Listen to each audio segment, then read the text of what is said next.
ကဘာကြီးကလည်းအခုပြောင်းနေတယ်နော်အခုအားလုံးနဲ့တည်တဲ့အတိုင်းဥမာဒီပိုလိုဝတ်ဆိုတဲ့ဘိုးဝင်ရိုးကဘာကြီးတွေကိုဆရာတို့ရောက်လာတယ်အထူးသဖြင့်အားလုံးမြင်နေအမေရိကန်မှာအစိုးရအသစ်ပြောင်းသွားတဲ့အချိန်မှာပို့ပြီးတော့ဒါကဘာကြီးရဲ့ပြောင်းလဲမှုတွေပုံမြန်ဆန်လာတယ်အဲ့တော့ဒီအခင်းချင်းတစ်နှစ်ခုသွားတွေ့တာပေါ့နော်မြန်မာရဲ့လာမဲ့အခင်းချင်းတစ်တစ်ခုရဲ့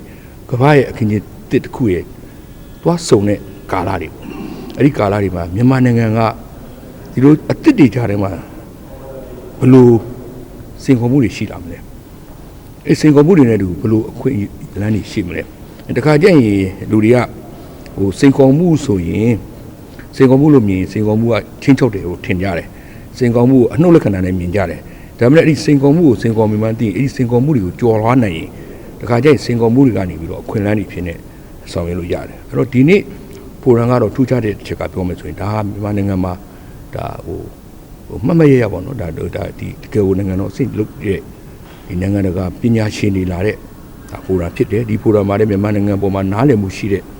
မြန်မာနိုင်ငံရဲ့ပုံရိပ်မှန်ကိုနားလည်မှုရှိတဲ့နိုင်ငံတကာပညာရှင်ကြီးတွေကလာပြီးတော့ဒါမြန်မာနိုင်ငံအပေါ်မှာစေတနာထားပြီးတော့ခုနပြောတဲ့ပြောင်းလဲလာနေတဲ့ကမ္ဘာအခင်းချင်းတဲ့မြန်မာနိုင်ငံကြီးအခင်းချင်းတစ်ခုရဲ့ဂျားထဲမှာမြန်မာနိုင်ငံကိုဘယ်လိုပုံပေါ်ကြမလဲနော်တို့တွေကဘာတွေစင်ကုန်မှုတွေရှိမလဲဘာတွေကအခွင့်အလမ်းတွေရှိလာမလဲဒါပညာရှင်ရှုတော့မှနေအတိအကျကာလ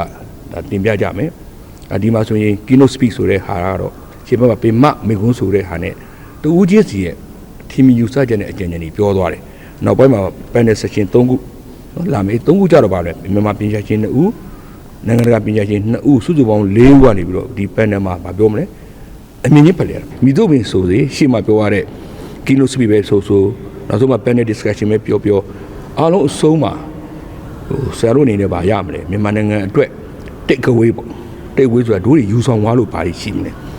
နံပါတ်1နံပါတ်2နံပါတ်3နံပါတ်4စပြီးတော့အချက်လက်တွေပေါ်လာမယ်အဲ့ဒီအချက်လက်တွေကတို့တွေအတွက်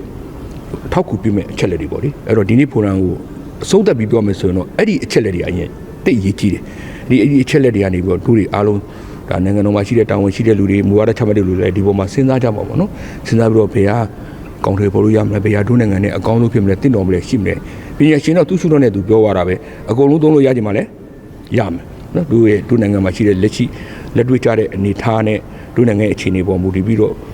ဆောင်ရွက်လို့ရတာဒီဆောင်ရွက်မှာပေါ့လေဆိုတော့ဒါကတော့ခုနပြောရင်တော့နိုင်ငံတော်တိဆောက်ရေးစကလုံးတုံးနဲ့ပြောမယ်ဆိုရင်အနာဂတ်နိုင်ငံတော်တိဆောက်ရေးအတွက်အရေးကြီးတဲ့အကြံကောင်းဉာဏ်ကောင်းတွေကို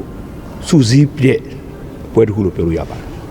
်ဟုတ်ကဲ့ပါရှင်ဒီဆွေးနွေးပွဲသုံးသက်ဆွေးနွေးပွဲပါမှာဘယ်လိုရလဒ်မျိုးတွေရောဆရာအနေနဲ့မျှော်မှန်းထားလဲရှင်ဘယ်လိုရလဒ်မျိုးတွေလဲဆိုတော့ခုနကပြောတဲ့ထဲမှာတော့ပါသွားပြီဘယ်လိုရလဒ်မျိုးတွေဆိုတော့ဟိုအဓိကတော့အကြံဉာဏ်ပေါ့နော်ရလဒ်ဆိုတာတဲ့အကြံဉာဏ်တိတ်ကိုသွားလို့ရမယ်ဟာအချက်နှစ်ချက်ပဲခုနပြောတယ်နော်နိုင်ငံရဲ့အခင်းချင်းအပြောင်းလဲမှာဆရာတို့တွေ့ကြုံရမယ်ရင်ဆိုင်မှုကရင်ဆိုင်ရမယ်စင်ခေါ်မှုတွေအခွင့်အလမ်းတွေဒါတွေနဲ့ပတ်သက်ပြီးတော့ဒီကဘာကြီးကိုမှဒီတကယ်ပညာရှင်တွေကနေသူတို့ကမြန်မာနိုင်ငံကိုကြီးကပ်ပြီးတော့မြန်မာကို approach လုပ်ပြီးတော့ဒါသူတို့ဆွေးနွေးမဲ့ကြောင့်မြန်မာနိုင်ငံအတွက်နိုင်ငံတော်တစ်တစ်ခုတိဆောက်ရမှာဆရာတို့လိုအပ်မဲ့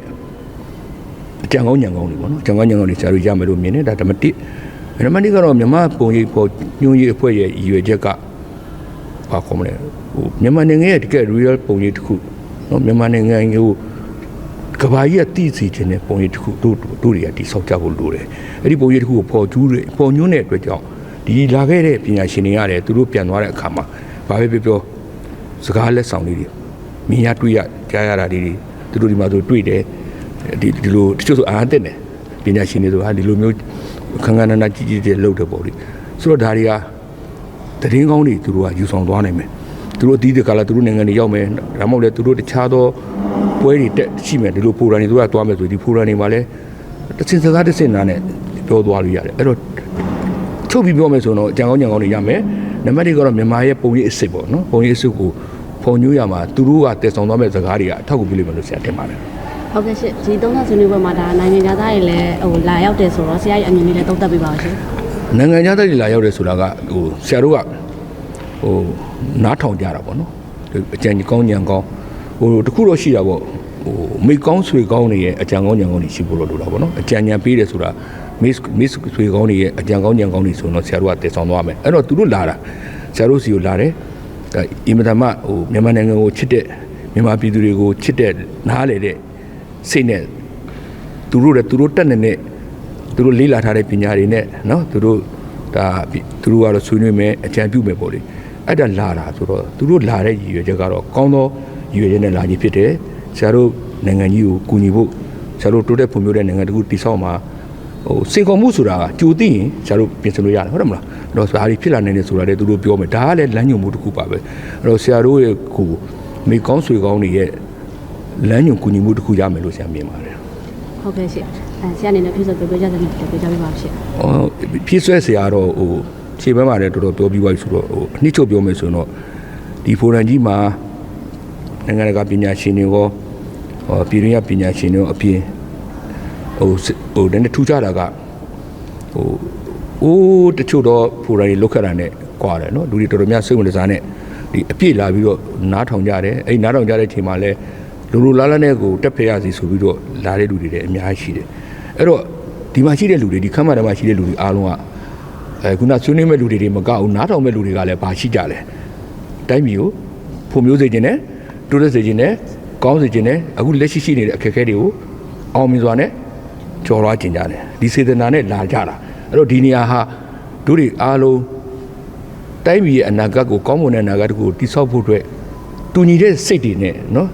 လာကြတဲ့စုံစည်းတာတစ်ခုဖြစ်တယ်လို့ဆရာမြင်ပါတယ်အဲ့တော့မြန်မာနာရီတင်းတက်အနေနဲ့လည်းအလားတူနိုင်ငံတော်တည်ဆောက်ရေးအတွက်တိုင်းပြည်ဖွံ့ဖြိုးတိုးတက်ရေးအတွက်တိုင်းပြည်အေးချမ်းသာယာရေးအတွက်နောက်အရေးကြီးဆုံးကတော့ဆရာတို့ရဲ့အနာဂတ်လာမဲ့မျိုးဆက်တစ်တွေအများကြီးရှိတယ်အဲ့ဒီမျိုးဆက်တစ်တွေလည်းဆရာတို့ကအခုတည်းကအခြေခံကောင်းတွေတည်ဆောက်မယ်အဲ့တော့အဲ့ဒီနေရာမှာတော့ဆရာတို့ဖွဲ့အနေနဲ့ဥဒချက်တဲရဝင်ဖြစ်ပေါ့နော်ကြားရခံနာပဲတော့တက်နေတယ်လို့ပါဝင်ပါမယ်လို့ပဲဆရာခရီးပြောကြလို့ပါတယ်